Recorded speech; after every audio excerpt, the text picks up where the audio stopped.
Hello dears, welcome to the mission है nursing classes. दोस्तों, आज जो अपन इस वीडियो के अंदर डिस्कस करेंगे ईएसआई नर्सिंग ऑफिसर की सैलरी के बारे में डिस्कस करेंगे। बहुत सारे लोगों के कंटिन्यू मैसेज आ रहे हैं कि सर नर्सिंग ऑफिसर की जो परमानेंट वैकेंसी है नॉर्सेट ईएसआई डीसीसी आरआरबी, उसके अंदर इनिशियल सैलरी क्या होती है। जो आज अपन प्रॉपरली जो मेन डिस्कस करेंगे ईएसआई का करेंगे, बाद में होगा तो अपन एम्स का भी जरूर डिस्कस करेंगे। ईएसआई की नर्सिंग ऑफिसर की सैलरी की डिस्कस करने से पहले अगर आपको इस वीडियो अच्छा लगता है तो अपने दोस्तों के साथ शेयर कीजिए। तो अगर आप नॉर्सेट ESI DSSB RRB community health officer की प्रिपरेशन कर रहे हो तो मिशन है नर्सिंग क्लासेस की बुक्स अवेलेबल है। बुक आप परचेज कर सकते हो। बुक का सैंपल पीडीएफ डिस्क्रिप्शन बॉक्स में अवेलेबल है, या डायरेक्टली जो नंबर नीचे नंबर है इस नंबर पर व्हाट्सअप मैसेज करके आप सैंपल पीडीएफ ले सकते हो। अभी अपन बात करते हैं ईएसआई के अंदर नर्सिंग ऑफिसर की। जब भी नर्सिंग ऑफिसर की बात करते हैं कुछ पॉइंट मैं आपको पहले क्लियर कराना चाहता हूँ कि पहली बात तो ये सर कैलकुलेशन किस बेस पे है। तो ये कैलकुलेशन पे मैट्रिक्स 7, कौन सा है, पे मैट्रिक्स 7। अब बहुत सारे स्टूडेंट सर पे मैट्रिक्स 7 का मतलब क्या होता है, एवरी 10 ईयर के बाद में आपका जो सैलरी का कैलकुलेशन होता है, ठीक है, सैलरी का कैलकुलेशन होने के बाद में एक पे मैट्रिक्स रिवाइज होता है, ठीक है, उसके बेस पे ये अभी कितना कौन से टाइम में रिवाइज हुआ 7 टाइम्स, इसलिए इसको पे मैट्रिक्स 7 नाम दिया। एक और बात सर, नर्सिंग ऑफिसर कौन से ग्रुप में आता है, ईएसआई के अंदर ग्रुप बी के अंदर आता है। कौन से ग्रुप के आता है बी ग्रुप के अंदर। B group non gazetted non ministerial B group. इसके अलावा एक और है कि सर पे लेवल क्या है, तो पे लेवल है नर्सिंग ऑफिसर का 7। पे लेवल से पहले ग्रेड पे होता था, 6 सीपीसी के तहत ग्रेड पे होता था, तो सीएलएसओ ग्रेड पे है। अभी 7 सीपीसी के तहत पे लेवल आया, पे लेवल कितना है 7। अभी और बात है सर ग्रेड पे और पे लेवल ऐसा क्यों हुआ, जब भी आप अपना अपॉइंटमेंट लेटर देखोगे उसके अंदर लिखा रहता pay level 7 pre revise CLSO grade pay, ये बात आपको वहां पे मिल जाएगी। ये बेसिकली आपकी थिंग्स क्लियर हो गई। अभी अपन बात करते हैं बेसिक की। तो nursing officer X Y Z के अकॉर्डिंग मैंने क्लासिफिकेट किया है, क्योंकि मेन लोगों के कमेंट ये है, मेन लोगों का क्वेश्चन ये है कि सर एक पर्सन ईएससी जयपुर में काम करता है, दूसरा पर्सन ईएससी दिल्ली में काम करता है, तीसरा पर्सन ईएससी मुंबई में काम करता है, चौथा पर्सन ईएससी अहमदाबाद में काम करता है, पांचवा अलवर में काम करता है, छठा लुधियाना में काम करता है, सातवां वापी में करता है। सर सैलरी का उनका बहुत सारों के सिमिलर है, बहुत सारों का सैलरी अलग है।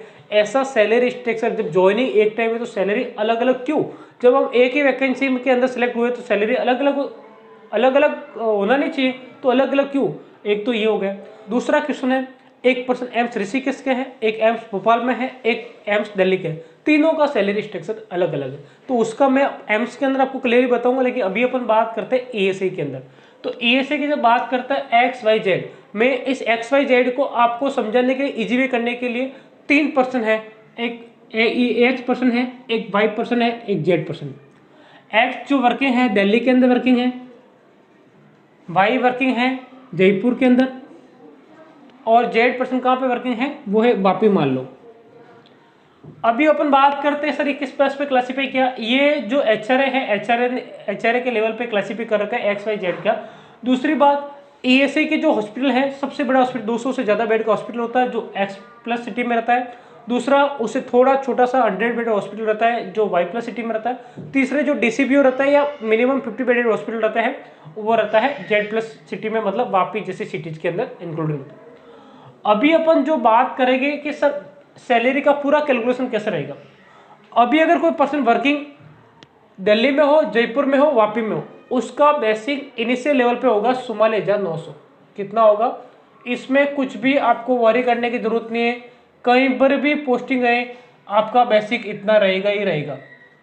अभी बहुत सारे स्टूडेंट के माइंड में रहेगा सर बेसिक इतना कंटिन्यू इतना रहेगा क्या, नहीं, बेसिक पर ईयर के अंदर आपका इंक्रीमेंट लगता है। इंक्रीमेंट क्या होता है उसका थोड़ा समझ लीजिए।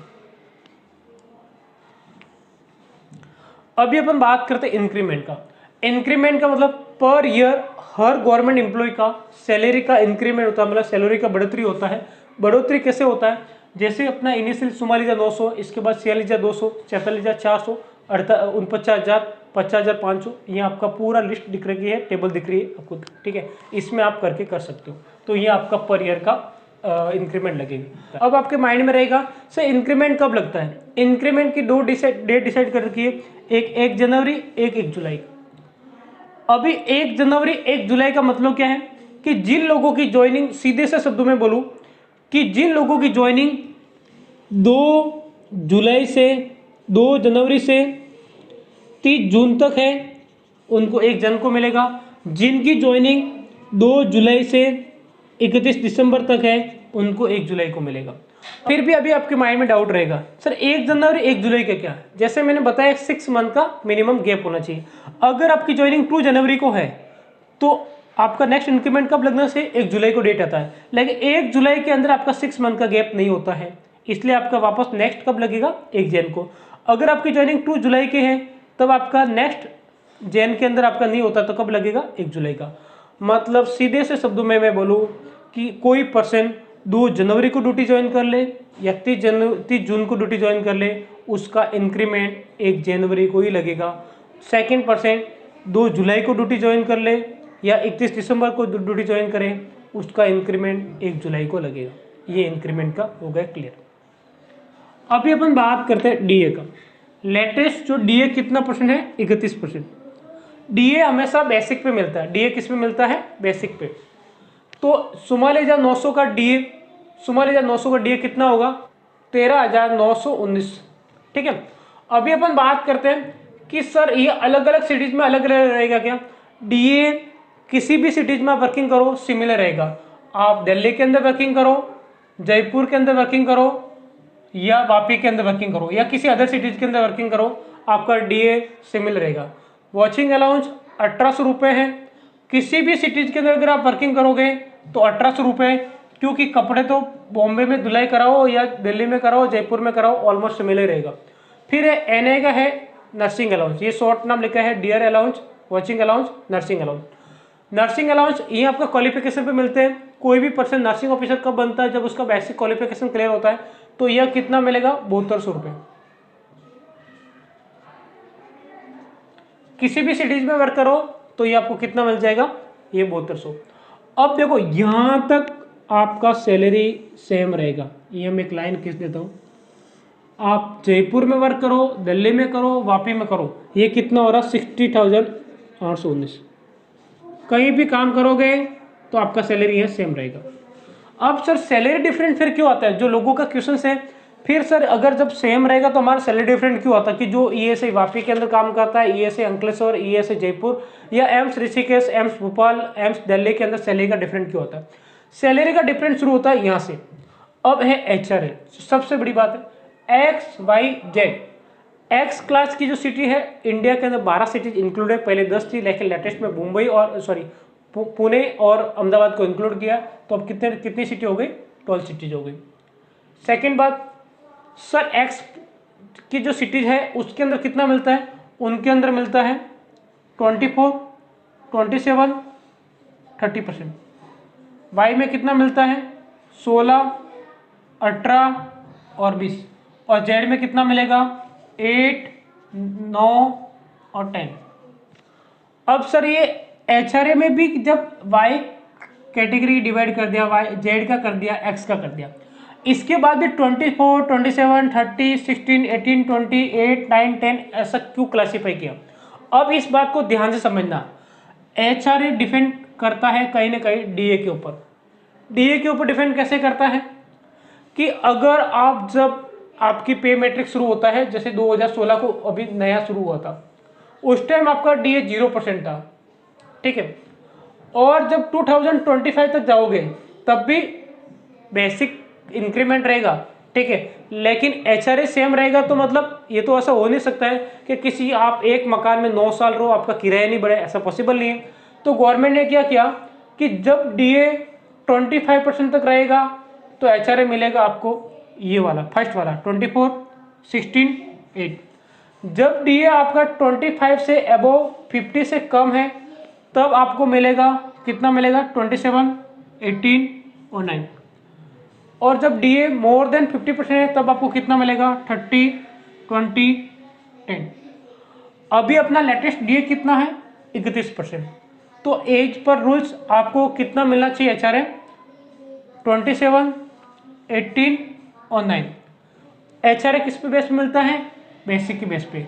तो बेसिक को जो आगे वाले 3 डिजिट है उसको 27 से मल्टीप्लाई कर दो, आपका HR आ जाएगा। अभी अपन बात करते हैं कि सुमलिया 900 का अगर 9% के अकॉर्डिंग अगर बात करें तो 9% के अकॉर्डिंग इसका बेसिक होता है 4041 HRA। इसका डबल हो जाएगा 882 और इसका कितना हो जाएगा 3 गुना 12123। ये HR एकदम क्लियर हो गया, किसी को डाउट तो नहीं है। अब बात करते हैं टीए का। टीए को जनरली 2 कैटेगरी में डिवाइड किया है, एज पे लेवल 8 तक, ये भी पे लेवल 8 तक। लेकिन जैसे ही आपका प्रमोशन होकर MSc लग पे लेवल 9 में जाओगे उस कंडीशन में आपका वो कैटेगरी चेंज हो जाएगी। मतलब वो जो सीनियर नर्सिंग ऑफिसर वो पे लेवल 8 के अंदर आता है, नर्सिंग ऑफिसर पे लेवल 7 के अंदर आता है। जब 8 से जब 9 में जाते हैं तो उस कंडीशन में, या जो अभी 9 में है पे लेवल, उनका जो टीए है नर्सिंग ऑफिसर से डबल हो जाता है। तो नर्सिंग ऑफिसर का जो पे लेवल 7 के अंदर टीए कितना है, एक्स सिटी में तो 3700 रुपये, किसी को कुछ बोलने की जरूरत ही नहीं। इसके अंदर भी वाई में भी मैक्सिमम वाई सिटी में 3700 है, कहीं कहीं 1800 भी है। और जेड कोई भी सिटी लो वहाँ पे कितना है 1800, वहाँ पे कितना है 1800। बात समझ में आ रही है? आप एक पेपर पे लेके आराम से आप कैलकुलेशन कर लेना, आपको कोई भी दिक्कत नहीं आएगी। अब ये होगा टी। अब टीए के ऊपर भी आपको डीए मिलता है, तो अभी डीए कितना है 31%, तो 360 का आप 31% आप निकाल लो, कितना हो जाएगा 1116 और इसका भी कितना ईएस का आप मान लो। अब आपके माइंड में से टोटल सैलरी कितनी हो रही है 84,618, ऐसा लमसम है, एग्जैक्टली नहीं लमसम है। अभी आपके माइंड में क्वेश्चन रहेगा कि सर क्या सैलरी हमेशा ऐसी रहेगी? सैलरी ऐसी नहीं रहेगी। जैसा आपको मैंने इंक्रीमेंट लगाया था, जैसे 1 जनवरी को है, साल के अंदर सिंपली अपन बोले तो 3 बार आपकी सैलरी बढ़ती है। कितनी बार बढ़ती है सैलरी? 3 टाइम्स। कब बढ़ती है 3 टाइम्स? 1 जन के अंदर, 1 जुलाई के अंदर। ये तो डीए बढ़ता है, और जिनका इंक्रीमेंट अगर 1 जनवरी को है तो उनको 1 जनवरी को डीए भी मिलेगा प्लस इंक्रीमेंट, या फिर अगर जिनका 1 जुलाई को है जिनको डीए प्लस इंक्रीमेंट जुलाई को मिलेगा। मतलब दोनों में से डीए और इंक्रीमेंट साल में 1 बार मिलता है, डीए 2 बार मिलता है। तो कितनी बार बढ़ते हैं? 3 बार। जब भी आपका बेसिक चेंज हो जाएगा तो आपका डीए भी चेंज होगा, क्योंकि बेसिक के ऊपर डिपेंड करता है डीए। और जब डीए चेंज होगा तो ये अभी 31 से मल्टीप्लाई किया, अभी जब जनवरी, सपोज जनवरी आ रही है, जनवरी के अंदर डीए का कैसे बढ़ोतरी होती है वो भी मैं थोड़ा बता देता हूँ। कि जो ऑल इंडिया की कंज्यूमर प्राइस से एक लिस्ट निकलती है, ठीक है, वो डीए के अंदर इंक्रीमेंट करवाती है। डीए के मतलब इस 6 मंथ के अंदर डीए कितना, महंगाई कितनी बढ़ी उसके बेस पे डीए बढ़ता है। Watching allowance, nursing allowance fix रखता है, एचआरए आपको बता दिया, टीए बता दिया, टी और डीए बता दिया, ये आपकी सैलरी है, आप कैलकुलेशन लगा दो। अब अपन बात करते हैं एनपीएस। एनपीएस क्या होता है? नेशनल पेंशन स्कीम, जो न्यू पेंशन स्कीम है, ठीक है, उसके तहत अभी जितना भी आपका बेसिक प्लस डीए है इसका 10% गवर्नमेंट काट देती है एम्प्लॉय के पास से, और 14% वो मिलाती है, दोनों का लमसम अमाउंट आपका एक जमा होता है। सपोज यहाँ पे कितना 44,913,000 लमसम 58,000 हो रहा है, और 58,000 का 10% कितना हो जाएगा 5,800, और 5,800 प्लस इसका 14% कितना हो जाएगा लमसम। अपन अगर ऐसा बोले तो लमसम होता है कम से कम 6,000 7,500, और ये कम से कम 13,500 से 14,000 के बीच में आपका जमा होता है। ये हो गया एनपीएस। तो आप कोई भी पर्सन कहीं भी वर्किंग है, आप सैलरी कैलकुलेशन कर सकते हो। आपको एक पर्सन नर्सिंग ऑफिसर की सैलरी दिख रही है, उसके अंदर एडवोक लिख रखा है, तो उसको कोई ज़्यादा नहीं, नया टर्म हो सकता है। एडवोक का मतलब वॉचिंग अलाउंस। एक इसके अंदर और आपको दिख रहा है कि आपको टी और डी अलग से दिखाया नहीं है, लेकिन वो टी के अंदर ही इंक्लूड कर दिया। उसकी जो बेसिक कितनी है 47,600, मतलब उस पर्सन की 2 ईयर्स, ऑलमोस्ट 2 ईयर्स की सर्विस हो गई है, तो ये भी चेंज हो जाएगा। लेकिन आप किसी भी पर्सन की आप बेसिक्स अगर आपको पता है तो आप उसका salary structure same to same निकाल सकते हो। सिटी डिसाइड कर लो, डीए आपको पता ही है, watching allowance nursing allowance similar रहता है, एचआरए टीए डीए। डियर्स, अगर वीडियो आपको अच्छा लगता है तो वीडियो को लाइक कीजिए, हमारे चैनल को सब्सक्राइब कीजिए। अगर आप नर्सिंग ऑफिसर की प्रिपरेशन कर रहे हो तो मिशन हाई नर्सिंग क्लासेज के टेस्ट सीरीज अवेलेबल है, मिशन हाई नर्सिंग क्लासेज की बुक्स अवेलेबल है, जिनके सैंपल पीडीएफ जो व्हाट्सअप नंबर दिख रहे हैं वहाँ पे आपको मिल जाएगा। इसके अलावा हमारा टेलीग्राम ग्रुप है जहाँ पे 5,500 से ज़्यादा लोग जुड़े हुए हैं, जहाँ पर लेटेस्ट नर्सिंग की update, other update plus latest daily question practice भी चलती है। तो ग्रुप आप ज्वाइन कर सकते हो। Thank you dears, all the best.